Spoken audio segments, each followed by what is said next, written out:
Broussard, we're going viral. LeBron James passed Michael Jordan last night for fourth place on the NBA all-time scoring list. He got a special message from his I Promise school students. Nice. Take a listen to this. Hi, Mr. LeBron. My name is Ray Mill, and congratulations for the fourth NBA scoring list and passing Michael Jordan. Have a good day. Hi, Mr. LeBron. I would like to congratulate you for passing the scoring in fourth place and passing Michael Jordan. Congrats, Mr. LeBron, for scoring in fourth place and passing Michael Jordan. By the way, this is Xavier, one of your ambassadors. Some of these kids should offer up their services to coach up Antonio Brown on his cameo messages. The kids got a couple notes. One Michael Jordan, one the number 4. And they were going to put together their message no matter what. But that was really sweet. It was very nice to see. Speaking of the Lakers, who are in the midst of losing their fourth game in a row and missing the playoffs entirely, Rajon Rondo, who's had a frustrating stretch recently, was seen sitting in a courtside seat away from the Lakers bench. Surprisingly, or should we say not surprisingly, neither Luke Walton nor any of his teammates brought him back to where the team actually sits. Broussard, what do you make of this? Optics. Well, this was worse. Everybody made a big deal out of LeBron being, 3 seats over from his teammates. This was much worse in reality and optically. Like, it just shows Rondo's disconnecting, and he's just fed up with the circus. Because Rondo's a no-nonsense type guy. And his name was in those during the season, or did when they signed him, like it was? No, he's always been that way. Oh, okay. But I don't think he expected this type of circus. And I think he's just fed up with it. And look, Mark Jackson was on the broadcast, and rightly so, saying, look, Luke or somebody's got to go get him. If Luke had gone over there and tried to get him, it may have gotten ugly. Yeah, Mark Jackson, that's the wrong advice. It may have gotten. Now if he has a relationship with a Brian Shaw, maybe you go over there, but when a grown man decides to, when he is on the job, do something that is totally different than what they would normally do, I have learned this through experience. You need to let that grown man work out his situation. So him trying to give the advice that, someone on his team should go over there and make him, he's sitting over there for a reason. It's just like this.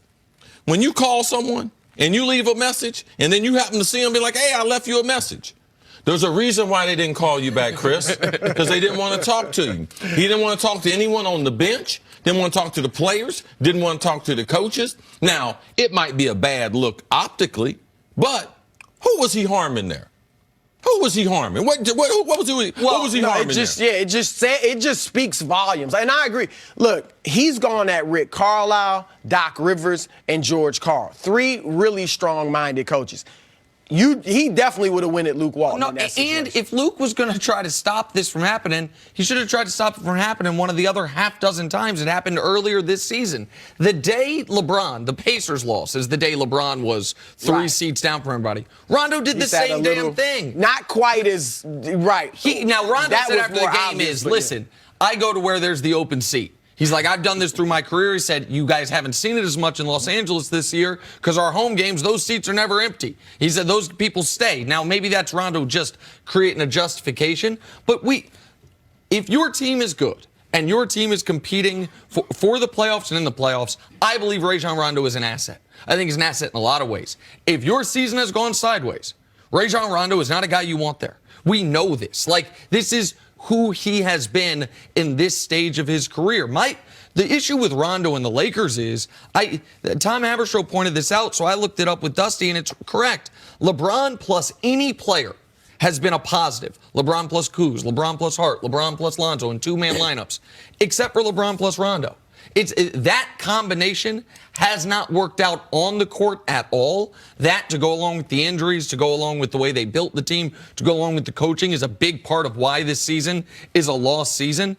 Not because Rondo's being a bit of a prima donna, if you want to call it that, and sitting away from everybody. And I agree with you entirely that Mark Jackson's advice, that could have been a bad scene, man. Like, Rondo is not, he doesn't have much back down in him for good or for bad. And I don't think he would have responded. What's Luke Walton going to do? Grab him, like tug him on his. And I know for certain Mark Jackson didn't know that he had done it a half dozen other times. Anytime you're trying to put together a roster like this where you're waiting, oh man, we can only got a few guys for a few spots so we can keep open next year so we can get another max deal. This is what you end up buying. We talk about how much LeBron's optics, antics, or the things that he does affects the younger guys on the team. Did this have any effect on the young guys? Just to show let's just blame everything on LeBron. I mean, you misunderstood the question. She was saying, does what Rondo did affect? This is what we say for other players. Excuse me. All right. We always say that, man, these young guys, they ain't playing. Lonzo ain't playing. Like, he was supposed to be there being a backup. When you have Rondo in the last 4 years, 4 months, and a few days, he's played on 6 teams. All right? And this is not the first time we have seen this. The head coach, Rick Carlisle, told him to call a play. Rondo waved him off, told him F that. I'm an 8-second violation. Yeah, I'll call the on play. So this is not surprising to me. You didn't bring Rondo in there to have a negative impact, because he shows up to work, he plays hard, and he's a no-nonsense guy. So the young players, there's so many good attributes of Rondo that they are supposed to get from this. Normal human beings know not to go sit down in the front row in the expensive seats. Right. No, I don't think Rondo's a problem. I think that he's a leader in that locker room. Like, even when he was in Chicago and they were losing, the young guys are drawn to him. He's a very intelligent player. I don't think he's a problem at all. I think this is not a cause of something, but more of an effect. This just is emblematic of the disconnect with this team. And to your question, Jenna, I don't really think it can get any worse. I really don't. Like, I think the AD trade saga so sapped this team emotionally and spiritually that's why they're done. Like, we talk about the young guys, Kuzma and Ingram, their numbers since the deadline. Oh, they're playing well. Well, offensively they are.